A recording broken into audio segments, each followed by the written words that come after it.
Bapak Bismillahirrahmanirrahim. Yang terhormat Bapak Profesor Dr. Kiai Haji Nasaruddin Umar MA selaku Profesor Pendiri Nasaruddin Umar Office. Yang terhormat Bapak Farid F. Sainong PhD selaku CEO Nasaruddin Umar Office. Yang terhormat Bapak Dr. Abdul Muid Nawawi MA selaku peneliti Denusa Institute serta para peserta kajian Ka'fah yang saya hormati. Assalamualaikum warahmatullahi wabarakatuh. Waalaikumsalam. Alhamdulillahi rabbil alamin. Assalatu wassalamu ala asyrafil anbiya'i wal mursalin Sayyidina Muhammadin wa ala alihi wa sahbihi ajma'in amma ba'd. Alhamdulillah, puja dan puji syukur kita panjatkan kehadirat Allah Subhanahu wa taala atas limpahan rahmat dan hidayahnya sehingga kita dapat berkumpul pada hari ini untuk melaksanakan salah satu kegiatan rutin yang dilaksanakan oleh Nasaruddin Umar Office. Salawat dan salam semoga tetap tercurahkan kepada junjungan kita, Nabi besar kita, Nabiullah Muhammad sallallahu alaihi wasallam. Allahumma salli ala Sayyidina Muhammad. Baik, pada kesempatan kali ini kita akan mendengarkan salah satu kajian Islam Kafah dengan tema filsafat hidup dari Kitabullah ke Kalamullah. Untuk mengefisienkan waktu, saya persilahkan dengan hormat Ustaz Dr. Abdul Muid Nawawi MA untuk memaparkan materi kajian pada hari ini. Kepadanya dengan hormat saya persilahkan. Ya, terima kasih Ustazah Ayu. Saya tadi kaget ya. Terhormat Bapak Profesor Dr. Kiai Haji Umar. Saya pikir Pak Nasar hadir. Saya cari-cari satu saat. Kemudian disebut Dr. Farid. Saya kaget juga. Saya pikir Farid ada di sini. Ya, saya takut ya karena kita mau bahas tentang Pak Nasar. Kalau beliau ada, jadi tidak bebas jadi membahasnya kalau orangnya ada.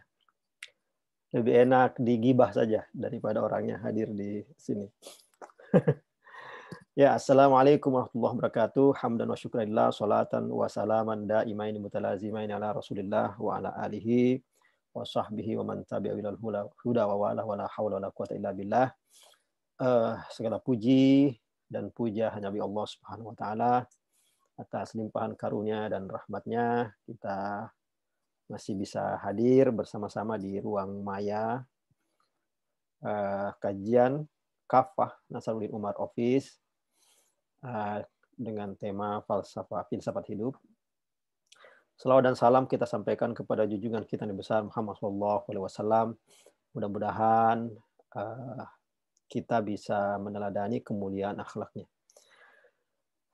Para partisipan dimuliakan Allah Subhanahu wa taala,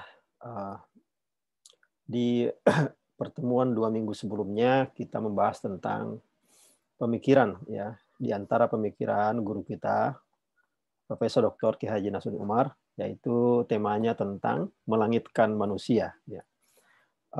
Sekarang kita masih akan mencoba, atau saya, bukan kita ya, saya akan mencoba membicarakan, ya, menggibah salah satu pemikiran Profesor Dr.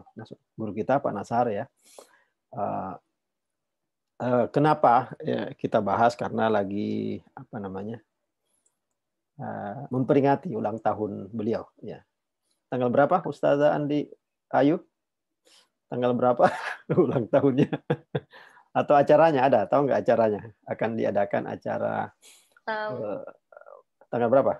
Tapi kurang tahu acaranya. Oh, kurang tahu ya. Ada acaranya sekalian peluncuran buku. Untuk bagi saya sendiri, termasuk pertemuan ini dan juga pertemuan kemarin, saya mencoba mendedikasikan ya pertemuan-pertemuan ini untuk membicarakan pemikiran-pemikiran beliau.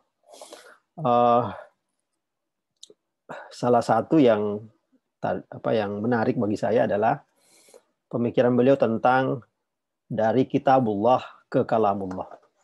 Ya. Sungguhnya kalimat ini, ya, saya sendiri mendengar langsung itu baru sekali. Ya. Kalimat ini meluncur dari beliau, ya, yaitu dari kitabullah ke kalamullah. Kapan saya mendengarnya? Ya, saya mendengarnya tadi pagi. Saya mendengarnya tadi pagi di acara seminar internasional tentang studi Al-Quran yang diadakan oleh Institut PTQ Jakarta untuk memperingati ulang tahun milad hari lahir ke-50 Institut PTQ Jakarta. Salah seorang narasumber yaitu Pak Nasar sendiri bersama Pak Kures dan Pak Dr. Syahiron Samsudin. Nah, di pertemuan itu tadi Pak Nasar menyebut kalimat ini dan saya kira kalimat ini menarik, kata ini menarik. Dari kitabullah ke kalamullah. Ini ya, pernyataan ini saya pikir ya menurut saya itu masih berkaitan dengan pemikiran Pak Nasar, yaitu melangitkan manusia, ya. Melangitkan manusia yang adalah merupakan respon kepada membumikan Al-Quran. Jadi membumikan Al-Quran kemudian melangitkan manusia. Membumikan Al-Quran adalah pemikiran yang disampaikan oleh Profesor Dr. M. Quraish Shihab. Kemudian melangitkan manusia adalah kelanjutan, ya, kelanjutan dari membumikan Al-Quran, yaitu melangitkan manusia. Dan saya kira dalam konteks yang tidak terlalu jauh berbeda, ya, disitulah dari kitabullah ke kalamullah. Dari kitabullah itu saya kira istilah yang pas untuk membumikan Al-Quran. Kemudian melangitkan manusia, ini kalamullah. Kalau kita sebutkan secara paralel seperti ini. Dari membumikan Al-Quran ke melangitkan manusia, itu mirip dengan dari kitabullah ke kalamullah. Nah, di pertemuan tadi itu, inti pernyataan Pak Nasar sebenarnya adalah bahwa untuk memahami Al-Quran, untuk menafsirkan Al-Quran, kita tidak hanya memaksimalkan kemampuan intelektual kita. Apakah itu kita penafsir atau kita muslim biasa, ya, muslim biasa yang membaca Al-Quran. Kita tidak bisa hanya memaksimalkan kemampuan intelektual rasional kita, tetapi juga perlu memaksimalkan kemampuan spiritual kita untuk memahami Al-Quran. Menurut Pak Nasar, ya, yang alpa selama ini di dalam metodologi penafsiran Al-Quran itu adalah memaksimalkan kemampuan spiritual ini. Yang banyak hadir adalah kemampuan memaksimalkan kemampuan intelektual. Saya kira yang ada yang selama ini hadir tentu saja di karya-karya ilmiah, di karya ilmiah, skripsi, tesis, disertasi,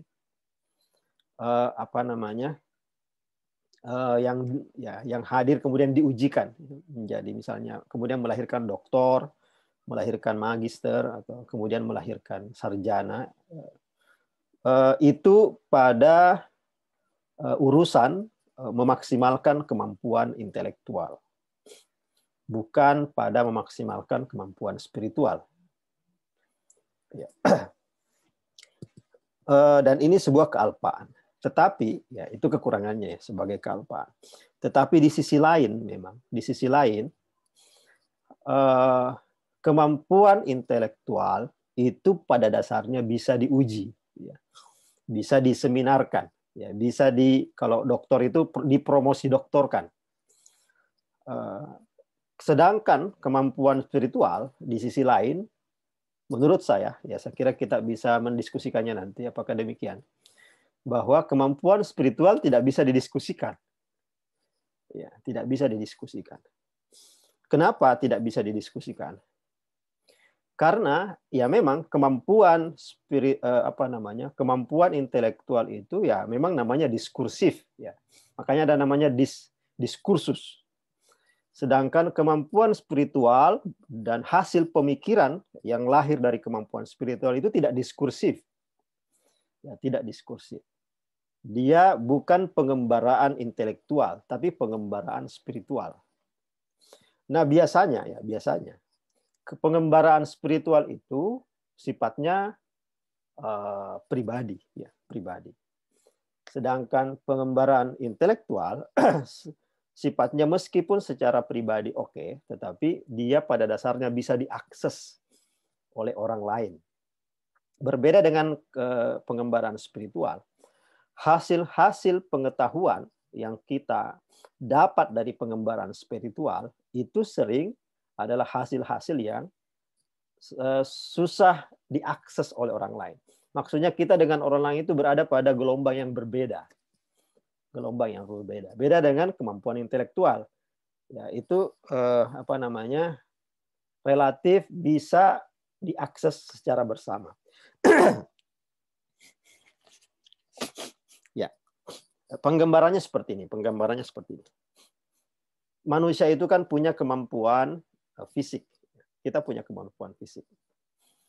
Kita juga punya kemampuan rasional. Nah, lebih tinggi kita punya kemampuan spiritual. Ya, makin rendah ya fisik, rasional dan spiritual, dia sifatnya semakin eksklusif. Ya, semakin eksklusif. Jadi semakin tinggi dia semakin eksklusif, semakin rendah dia semakin inklusif. Apa yang saya maksud semakin eksklusif? Makin terbatas orang yang bisa mengaksesnya. Ya. Kalau dia semakin rendah, seperti kekuatan kemampuan fisik, maka semakin banyak yang bisa mengakses. Contoh seperti ini.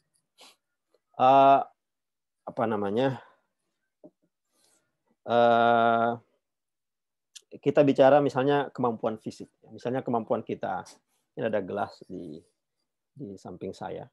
Untuk mengetahui gelas ini seperti apa, ya, keras, ya, dan seterusnya, kita bisa mengaksesnya secara fisik, kita bisa pegang. Nah, secara umum, ya, kalau saya mengatakan karena dia adalah kemampuan tingkat rendah, maka dia bersifat lebih inklusif. Ya. Hampir semua orang bisa mengaksesnya. Misalnya untuk membuktikan gelas ini keras atau enggak, ya, misalnya Ustazah Ayu misalnya, ya tinggal pegang. Oh iya, keras. Kemudian yang lain juga bisa memegangnya. Nah, itu yang saya maksud dengan untuk mengetahui sesuatu yang bersifat fisik, hampir semua manusia bisa melakukannya. Tetapi ketika sesuatu itu sudah bersifat rasional, ya, intelektual rasional, maka biasanya semakin sedikit yang bisa mengaksesnya. Semakin sedikit, walaupun banyak, tetapi makin sedikit. Lebih sedikit daripada hal-hal yang bisa dicerap secara kasat mata dan material seperti ini. Ya karena itu yang bisa menjadi sarjana ya, sudah sedikit kan bisa menjadi sarjana. Yang bisa menjadi S1 mungkin banyak, tetapi karena tingkat rasionalitasnya lebih tinggi, yang bisa jadi S2 lebih dikit. Yang bisa jadi doktor misalnya lebih dikit lagi. Kenapa? Ya seperti itu. Semakin tinggi, dia semakin sedikit bisa diakses. Nah, semakin sedikit, meskipun sedikit sekali bisa diakses atau sedikit, ya, paling tidak kemampuan intelektual itu masih bisa diakses. Apa dampaknya kalau masih bisa diakses oleh banyak orang? Dia bisa diuji. Ya. Nah, misalnya kalau saya mengatakan gelas ini keras, maka Ustazah Ayu bisa mengaksesnya, bisa mengujinya, benar nggak yang dibilang oleh Pak Muid itu keras? Oke, karena ini kemampuan fisik, semua kita bisa mengaksesnya. Tapi kemudian kalau dia sudah menjadi karya intelektual berupa skripsi, tesis, dan disertasi, kira-kira apakah sudah mulai terbatas orang yang bisa mengaksesnya? Sudah mulai terbatas. Tidak semua orang bisa mengaksesnya. Orang-orang yang pernah kuliah bisa mengaksesnya, tapi bagi yang belum pernah kuliah, ya tidak bisa mengakses. Kecuali tidak pernah kuliah tapi rajin baca, mungkin bisa mengakses. Tapi kalau tidak kuliah, kemudian jarang juga membaca, maka kemungkinan dia makin susah mengaksesnya. Nah, berapa banyak orang yang kuliah, berapa banyak orang yang bisa rajin membaca misalnya, dan begitulah jumlah orang yang bisa menguji sebuah karya ilmiah berupa tesis dan magister atau doktor atau sarjana misalnya. Nah, itulah perbandingannya. Nah, ketika kita berbicara tentang kemampuan spiritual, maka makin sedikit yang bisa mengaksesnya.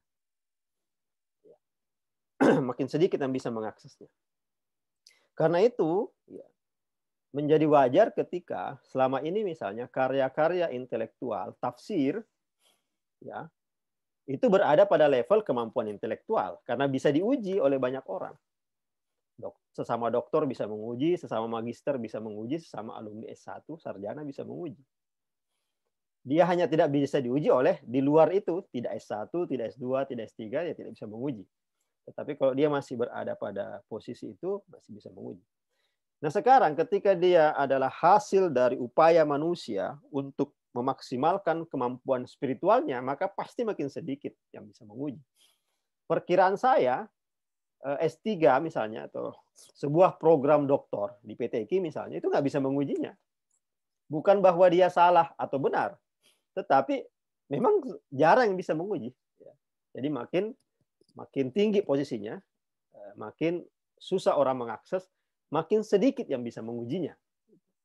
Nah, ketika Pak Nasar mengusulkan bahwa untuk memahami Al-Quran dibutuhkan kemampuan spiritual atau memaksimalkan kemampuan spiritual selain memaksimalkan kemampuan intelektual, itu adalah usulan yang menarik sesungguhnya. Tetapi di sisi lain, tidak semua orang bisa menguji benar atau enggak. Bayangkan misalnya, kalau ada karya ilmiah, skripsi, tesis, atau disertasi, ya, berasal dari memaksimalkan kemampuan spiritual, misalnya. 300 halaman. Terus siapa yang nguji? Siapa yang bisa mengujinya? Orang yang pernah menapak jalan spiritual juga yang mungkin yang bisa menguji. Tapi yang tidak bisa mengujinya, yang tidak menapak jalan-jalan spiritual, ya bagaimana bisa menguji? Sehingga dia berada, kalau radio itu dia berada pada gelombang yang lain. Berada pada gelombang yang lain.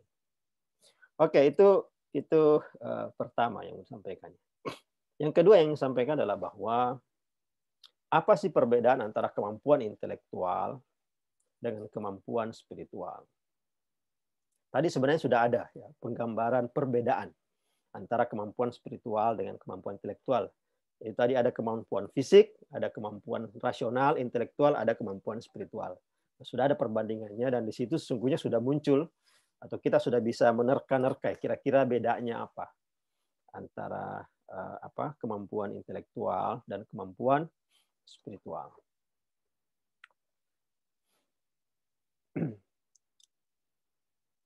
Nah, kalau misalnya kita coba bedakan, tadi juga Pak Nasar menyebutnya ya pada seminar tadi bahwa kedua potensi itu berbeda dari nama.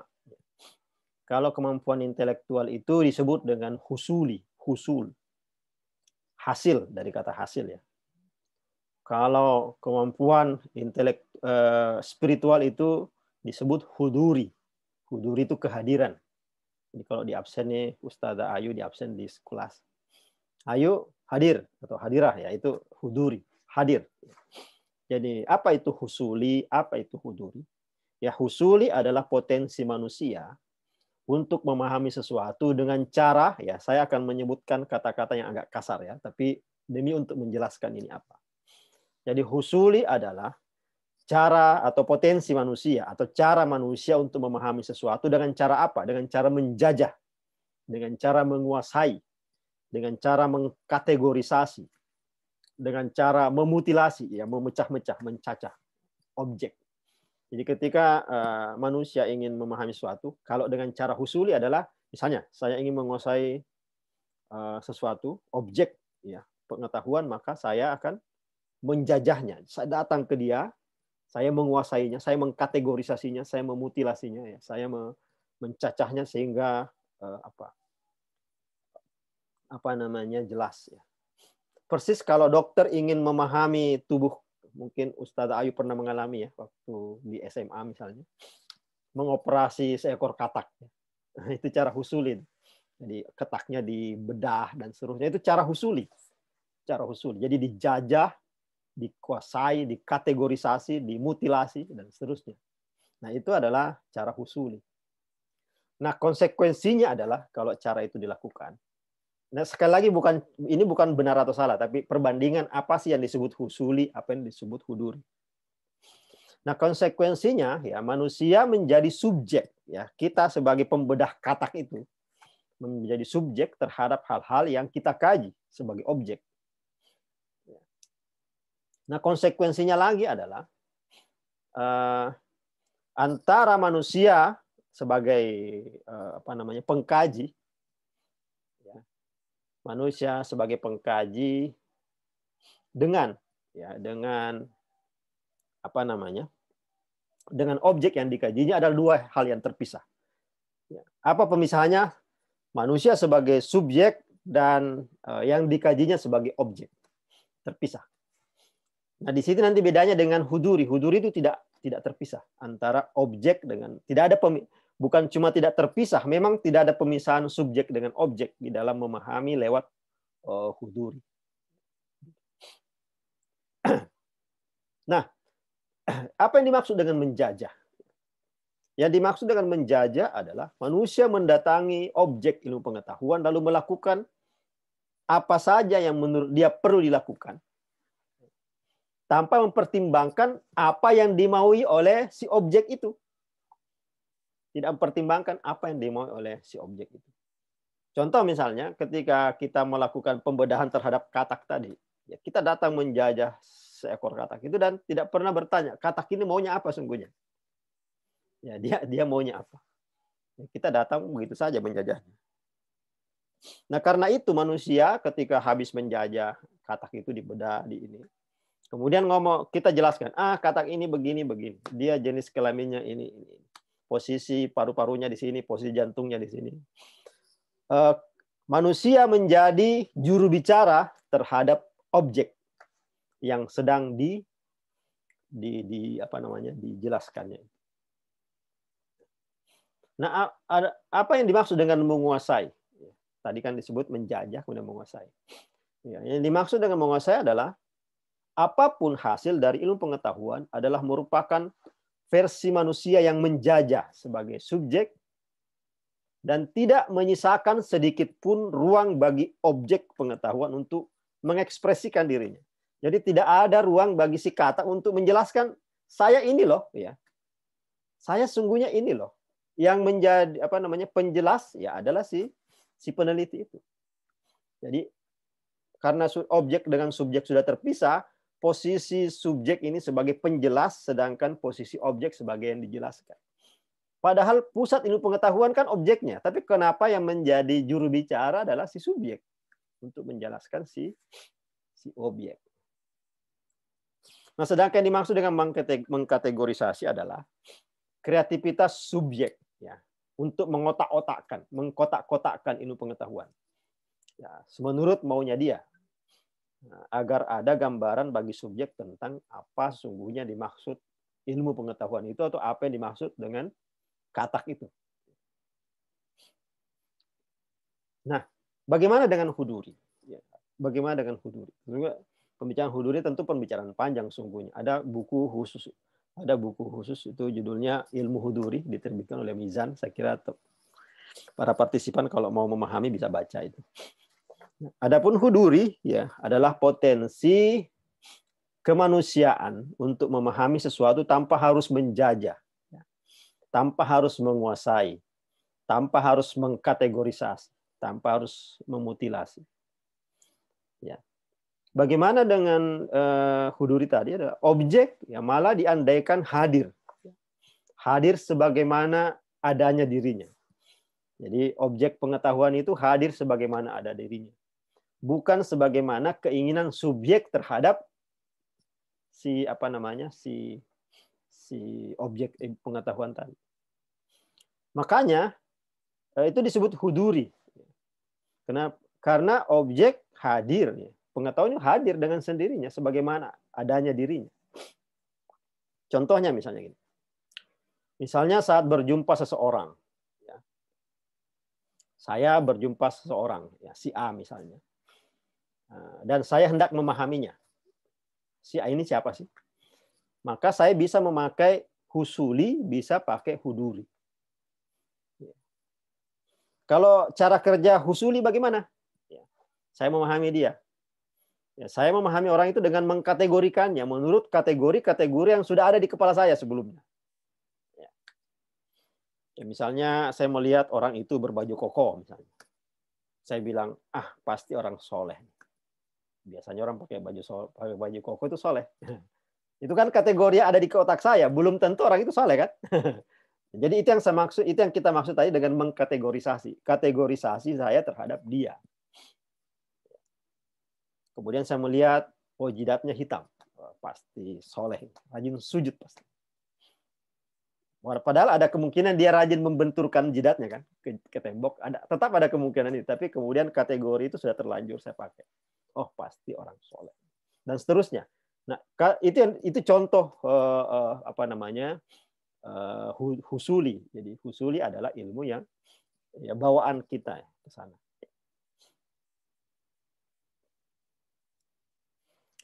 Adapun dengan cara huduri, ya, bagaimana caranya? Ya, saya membiarkan orang tersebut hadir apa adanya.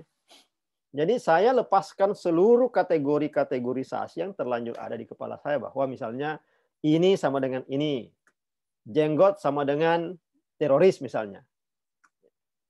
Dan seterusnya itu kan kategorisasi yang sudah terlanjur ada. Saya harus lepaskan semua itu karena belum tentu berjenggot itu teroris, belum tentu berjubah itu teroris dan seterusnya. Nah, saya membiarkan si objek ini hadir ya sebagaimana adanya dirinya. Tanpa kategorisasi, sampai saya menjajah dia dengan kategori-kategori saya. Nah, kita kembali ke Al-Quran. Bagaimana kalau Al-Quran? Jadi, begini, ada istilah seperti ini, bahwa kan sering ada disebut begini, al-ilmu nurun. Ya, ilmu itu cahaya. Nah, ilmu itu cahaya artinya sesungguhnya ilmu itu, kalau dia cahaya, kita tidak perlu mendatanginya. Dia akan datang sendiri. Cahaya akan datang sendiri ke kita. Itu disebut cahaya itu hadir sendiri. Ilmu itu hadir sendiri. Beda dengan tadi husuli. Husuli itu saya mendatangi cahayanya. Kalau huduri adalah cahayanya sendiri yang datang. Al-ilmu nurun. Nah, karena itu yang kita lakukan sungguhnya bukan dengan mendatangi cahaya, tetapi mempersiapkan diri ya, agar cahaya itu bisa kita terima. Nah, itu caranya.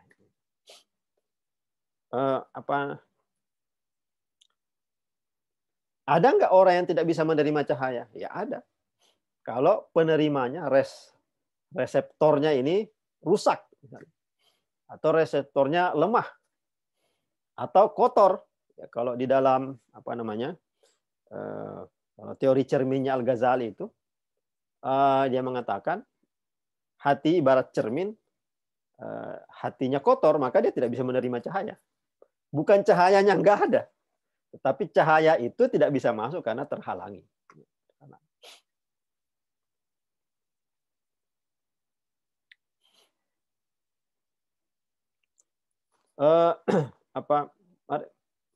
Begini ya, kalau kita lihat Al-Quran, ya, Al-Quran itu kan, ya, menurut saya, atau saya pikir kita bisa memahaminya seperti ini, bahwa Al-Quran itu sungguhnya hadir sebagai puncak spiritualitas seorang Nabi Muhammad SAW. Ya, dengan ketika Rasulullah sampai kepada spiritualitas yang tinggi, maka hadirlah Al-Quran itu.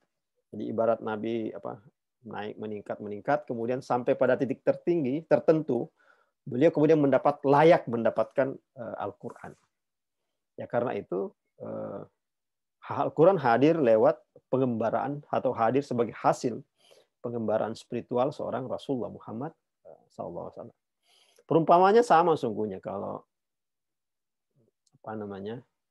kita bikin skripsi lah misalnya. Ya, skripsi itu kan puncak dari pengembaraan intelektual kita. Nah, rajin baca, rajin ikut kuliah, dengerin dosen, mengikuti arahan dan seterusnya, kita sampai pada titik layak atau mampu membuat sebuah skripsi atau tesis atau disertasi. Nah, sama dengan Al-Quran itu, dia adalah puncak pengembaraan spiritual seorang Rasulullah Muhammad SAW. Nah, menjadi wajar ya kalau kita mendengar usulan Pak Nasar tadi bahwa untuk memahami Al-Quran itu juga diperlukan pengembaraan spiritual juga. Kenapa? Karena Al-Quran sendiri adalah hasil dari sebuah pengembaraan spiritual. Hasil dari sebuah pengembaraan spiritual. Nah, menjadi agak unik ya atau menjadi mungkin bisa disebut keliru apabila mendekatinya dengan cara lain. Mendekatinya dengan cara yang bukan jalan spiritual.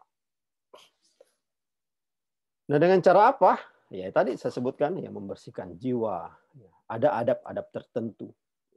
Adab tertentu. Makanya dalam Al-Quran misalnya ada adab, misalnya membaca Al-Quran harus bersih dan sebagainya. Itu semuanya pelajaran sederhana bahwa yang kita hadapi ini adalah sebuah kitab yang merupakan hasil dari perjalanan spiritual panjang atau tertinggi seorang Nabi Muhammad SAW. Jadi ketika kita bertemu dengannya, kita juga punya adab-adab tertentu. Boleh nggak tidak punya adab? Boleh, tapi kita kemudian mendapatkan sesuatu yang tidak sebaik apabila kita menjaga adab ketika bertemu, misalnya berwudu dan seterusnya. Jadi bukan tidak dapat apa-apa, pasti dapat, tapi tidak maksimal. Jadi diperlukan adab-adab tertentu. Makanya muncul istilah itu dari kitabullah ke kalamullah. Kalau kita bayangkan ya, Al-Quran sebagai kitabullah, yang mana kita bayangkan? Berarti kita bayangkan Al-Quran itu kan, ya Al-Quran itu adalah kitabullah. Al-Quran sebagai kitabullah itu sudah selesai, kan tidak ada lagi perubahan kan? Kitabullah yang kita baca 30 juz itu tidak lagi perubahan, dia sudah selesai. Dia ibarat sesuatu yang dari sesuatu yang halus kemudian sudah membentuk sebuah materi ya yang bernama Al-Qur'an sebagai kitabullah. Sebagai sesuatu yang tertulis, ya, kitab yang tertulis. Tetapi kita juga sering mendengar bahwa Al-Qur'an kalamullah, kalamullah. Kalau Al-Quran sebagai kitab itu sudah selesai perjalanannya. Pertanyaannya, apakah kalamullah sudah selesai juga? Apakah Allah sudah tidak lagi berkalam? Apakah Allah tidak lagi berkalam, berfirman? Karena Al-Quran sudah selesai. Ya, menurut yang saya pahami sih, Allah tidak berhenti berfirman. Itu menjadi sifatnya Allah. Sudah menjadi sifatnya, kalam itu. Nah, kalau sudah menjadi sifatnya, dia tidak pernah berhenti, masih berlanjut. Berarti firman itu masih terus secara dinamik hadir di dalam kehidupan. Nah, yang perlu kita tangkap ya sebagai manusia, sebagai pemerhati Al-Quran misalnya, ya yaitu kalamullah yang dinamis itu, yang terus-menerus berbicara, menyampaikan inspirasi kepada kita lewat kalamnya Allah Subhanahu wa taala itu. Tapi sebagai Al-Qur'an dia sudah selesai. Nah, kita bisa karena kita manusia punya kemampuan spiritual, ya kita bisa maksimalkan kemampuan spiritual itu untuk memahami Al-Qur'an sebagai kitabullah, tetapi juga memahami Al-Qur'an juga sebagai kalamullah yang terus dinamis ya. Dinamik ya dalam kehidupan, merespon setiap peristiwa yang hadir sampai hari kiamat. Bukan hanya merespon peristiwa yang hadir pada zaman Rasulullah atau pada waktu Al-Quran itu turun, tetapi sampai hari kiamat. Nah, itu berarti kita harus sampai mengakses kepada kalamullah, bukan hanya kitabullah. Itulah barangkali yang dimaksud oleh Pak Nasar dengan dari kitabullah ke kalamullah. Terakhir yang mau saya sampaikan adalah bahwa ada pertanyaan seperti ini misalnya, apakah pendekatan intelektual dan pendekatan spiritual itu adalah dua jalan berbeda dan bertentangan? Kalau disebut berbeda, iya, dia adalah dua jalan yang berbeda. Kita sudah jelaskan tadi perbedaannya. Tetapi tidak bertentangan. Karena semuanya ada pada diri manusia. Manusia punya potensi fisik, punya potensi intelektual rasional, juga punya potensi spiritual, emosional. Nah, tidak mungkin ketiga hal ini bertentangan. Bisa berantem kan pada diri manusia. Dia pasti saling mendukung. Dia pasti saling melengkapi ya, antara satu dengan yang lain. Karena kalau saling menafikan, ya berarti tidak utuh menjadi manusia. Manusia juga punya fisik, punya juga rasional, juga punya spiritual. Ketiga halnya saling melengkapi. Karena itu menurut saya tidak bisa kita katakan misalnya kita lewat jalan spiritual aja lah, tidak perlu jalan intelektual. Ya nggak bisa. Kita tidak perlu jalan fisikal, fisik semuanya kita harus jalani. Kritik Pak Nasar kepada metodologi penafsiran Al-Quran yang selama ini hadir bahwa kekurangan ya pada jalan spiritual, saya kira itu perlu mendapatkan perhatian, tetapi bukan berarti menafikan jalan intelektual, karena jalan intelektual adalah hal yang niscaya pada diri manusia. Saya kira itu, Ustazah Ayu. Jika ada yang kita diskusikan, silakan. Baik.